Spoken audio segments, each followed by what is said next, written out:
மணப்பெண்ணின் பிரத்யேகமான திருமணம் விவாஹா தி சென்னை சில்க்ஸ். 5000 ரூபாய் உதவித்தொகைக்கு எதிர்க்கட்சித் தலைவர் எடப்பாடி பழனிசாமிக்கு முதலமைச்சர் பதிலடி கொடுத்திருக்கிறார். எதிர்க்கட்சித் தலைவர் எடப்பாடி பழனிசாமியினுடைய விமர்சனத்திற்கு முதலமைச்சர் கொடுத்த பதிலடியாக நாம் பார்க்கிறது.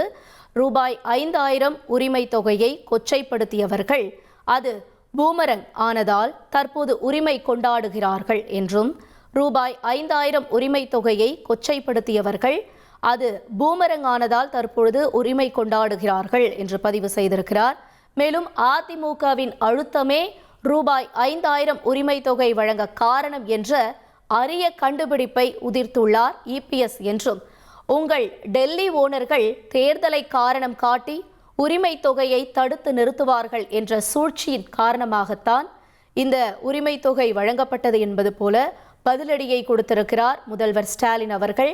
திமுக அரசு சத்தமில்லாமல் நடத்திய சர்ஜிக்கல் ஸ்ட்ரைக் உங்கள் உறக்கத்தை கெடுத்து இப்படி புலம்பும் அளவுக்கு பெரிய ஹிட் அடித்துள்ளது என்றும் முதலமைச்சர் ஸ்டாலின் தன்னுடைய கருத்தினை பதிவு செய்திருக்கிறார். இது எதிர்க்கட்சி தலைவர் இபிஎஸ் அவர்களுடைய கருத்துக்கான பதிலடியாக முதலமைச்சர் ஸ்டாலின் இவ்வாறு பதிவு செய்திருக்கக்கூடிய முக்கிய செய்தியை நாம் பார்க்கிறோம்.